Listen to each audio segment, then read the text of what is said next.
de encuestas, no de reuniones claras, precisas que se deben de realizar, ya que se ha identificado que estos instrumentos muchas veces cumplen con la parte técnica y ambiental, en el caso de Guatemala.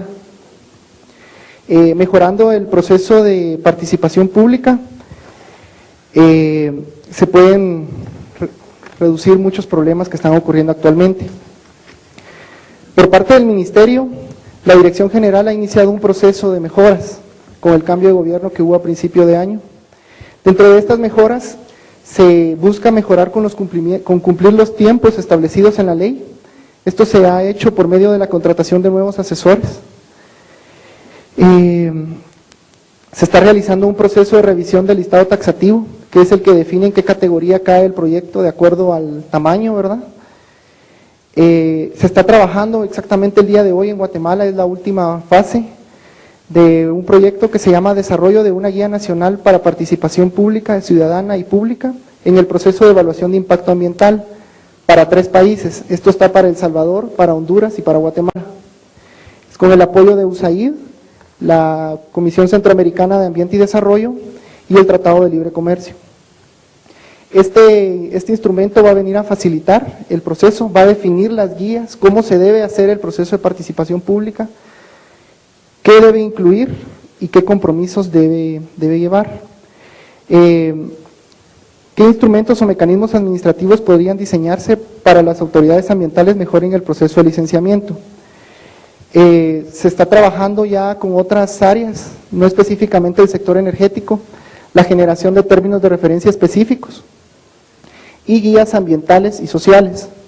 ¿Se podría trabajar esto también? Esto vendría a solucionar un problema que existe muchas veces, que es que los compromisos finales o recomendaciones de la resolución de licencia ambiental quedan mucho a criterio del asesor que analiza. Generando estas guías ambientales y los términos de referencia específicos, ya no quedaría a discreción del asesor, sino que ya estarían establecidos, por lo que se eliminaría este inconveniente. La normativa actual no define con precisión la metodología de compensación ambiental. Actualmente no se está haciendo, no se han definido criterios de compensación ambiental para el caso del Ministerio de Ambiente. Es importante resaltar que posterior a obtener la licencia ambiental, los proyectos pasan, si están en áreas protegidas, al Instituto Nacional de Bosques para el cambio de uso de suelos o al Consejo Nacional de Áreas Protegidas cuando se encuentra en área protegida. Estos problemas podrían solucionarse por medio de la generación de las guías ambientales, las cuales se pueden concientizar. Claro, esto hay que unirlo a los acuerdos que se llevan con CONAP y con el INAP, ¿verdad? Que ya lo habíamos mencionado. ¿Qué mecanismos concretos se podrían delimitar para las competencias políticas y públicas? Que es la última pregunta. Muchas veces la deficiencia en la parte de participación pública que llevan los estudios genera que ocurra malinformación dentro de las comunidades. Esto provoca muchas veces conflictos sociales. Lo que se recomienda es, como primero, que la empresa contratada genere el proceso de participación pública de una manera acorde al proyecto, incluyendo todas las comunidades que están en el área de influencia directa, beneficiando no únicamente intereses particulares, sino intereses comunes. Comunes. En Guatemala ya se han identificado ciertas personas también, es importante resaltar eso, que viven podría decirse, de extorsionar proyectos energéticos, ¿verdad? Irse moviendo de comunidad en comunidad, buscando obtener beneficios de ese tipo de proyectos. Esto se puede disminuir con una participación política, con una participación pública acorde. Solamente. Muchas gracias. Doctor Rodríguez, muy claro. Vamos a darle la palabra entonces a Nubia Orozco para que responda a las preguntas que tenemos marcadas. Bueno, buenos días. Para la Autoridad Nacional de Licencias también es un gusto poder participar de estos espacios en el que se comparten diferentes formas y experiencias que siempre permitirán que al interior de cada una de nuestras entidades se revisen temas. Voy a hacer también una pequeña introducción con respecto a la Autoridad Nacional de Licencias. La Autoridad Nacional de Licencias fue creada el año pasado, en septiembre, o sea, somos una autoridad, digamos, un organismo técnico muy nuevo, con autonomía administrativa y financiera. Antes de nosotros, el tema de licencias ambientales se manejaba a través de una dirección de licencias que formaba parte del Ministerio de Medio Ambiente. Siendo una autoridad recientemente creada, no quiere decir que partimos de cero, ni mucho menos, se tomó lo que se traía de la dirección. La ganancia fue sobre todo en la autonomía administrativa y financiera. Seguimos siendo un organismo técnico. Al llegar, digamos, a crearse la Autoridad Nacional de Licencias, se hace una revisión de todos los procesos. Estamos actualmente todavía haciendo revisiones.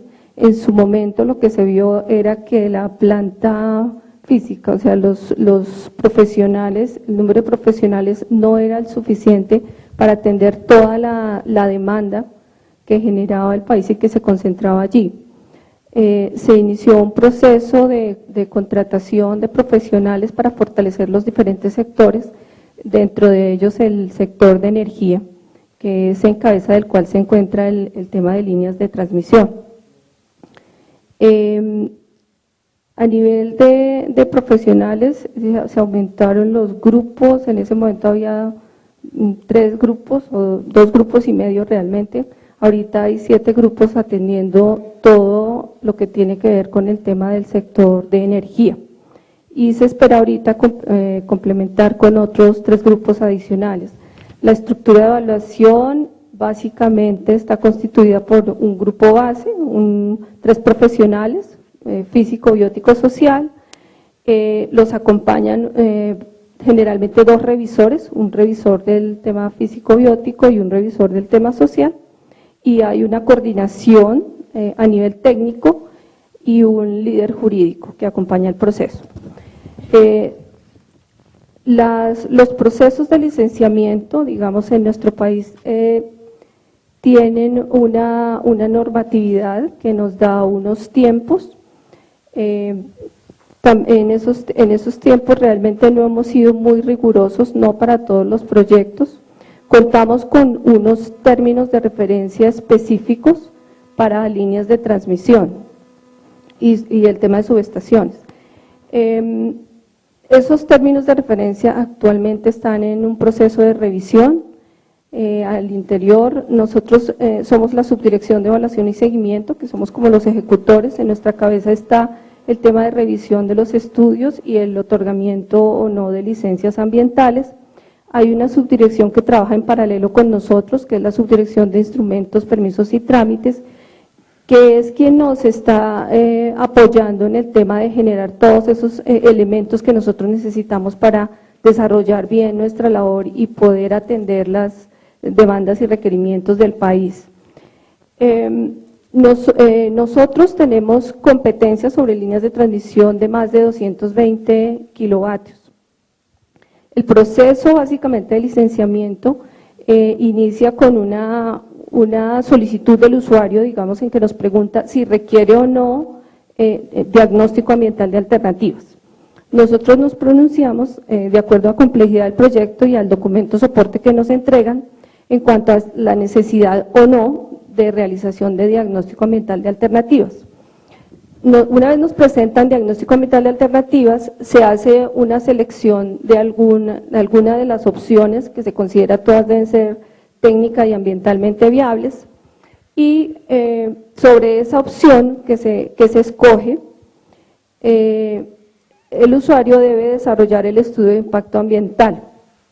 El estudio de impacto ambiental pues se hace especificándole que hay unos términos de referencia ya establecidos para líneas de transmisión, y la autoridad tiene la opción de definir de referencia específicos para el proyecto, dependiendo de la complejidad. O sea, se hacen unos requerimientos específicos a partir de ese pronunciamiento.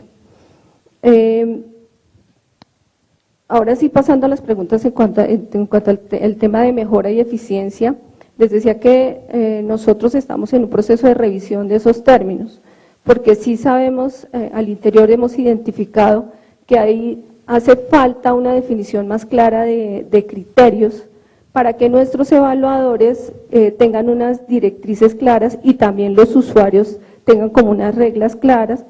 Sucede que a veces sí, dependiendo, hay cosas tan abiertas que pueden generarse pronunciamientos distintos a nivel de los diferentes evaluadores. Digamos que estamos trabajando en cerrar esa posibilidad y en tratar de definir unos criterios más claros teniendo en cuenta el tipo de proyecto. En este caso para líneas, digamos, se están revisando los impactos que se conocen, nosotros sabemos qué impactos genera una línea y tratando de definir unos criterios más claros que son los que nos marcan la pauta para definir si van o no licenciados.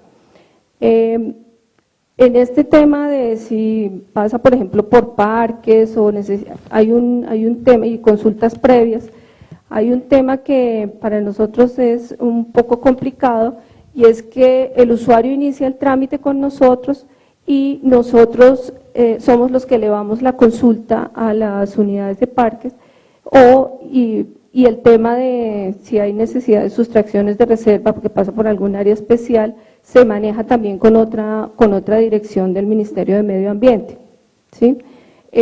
Esos tiempos, digamos, cuentan en el proceso de licenciamiento y a veces son algunos de los que generan que se nos alargue un poco el proceso.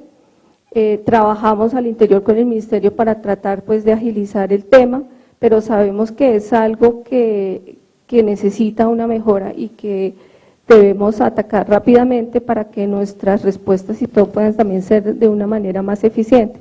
En el tema de consulta previa, pues es algo que sí se maneja con el Ministerio del Interior. Nosotros únicamente participamos en el proceso ya de protocolización, o sea, cuando ya se han dado los acuerdos con las comunidades, nosotros asistimos y estamos presentes en ese proceso, pero digamos, no asistimos a las diferentes reuniones, no únicamente a la reunión en que se protocolizan los acuerdos. Les decía que otra de las cosas que estamos tratando de mejorar es buscar la certificación de nuestros evaluadores. Ese también es un proceso que tomará su tiempo. Se está trabajando al interior de la autoridad en ese tema. Creemos que es muy importante que nuestros evaluadores estén certificados y se esté demostrada pues su idoneidad para hacer el proceso.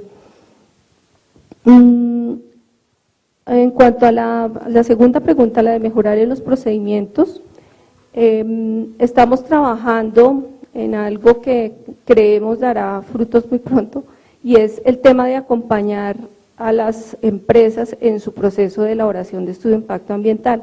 Digamos que antes veíamos que a la autoridad llegaba el documento, el estudio de impacto ambiental, y para el grupo algo de lectura es muy difícil siempre que se transmita todo lo que el usuario quiere o el técnico quiere. Hemos visto que enriquece mucho el hacer unas reuniones antes de, por ejemplo, hacer nuestra visita de campo, en la que los técnicos que realizaron el estudio se lo presenten a nuestros técnicos y haya un proceso de retroalimentación, ¿sí? Se ha visto también que enriquece mucho que como hay una exigencia en el estudio de impacto ambiental de hacer un proceso de socialización, que haya un acompañamiento, la presencia de la autoridad nacional en alguna de las reuniones de proceso de socialización. Son cosas que apenas estamos, digamos, en proceso de ensayo. Sabemos que eso es bueno en la medida de que se mantiene una comunicación con el usuario y se aclaran cosas en el camino, buscando también la eficiencia de respuesta en tiempos, que es lo que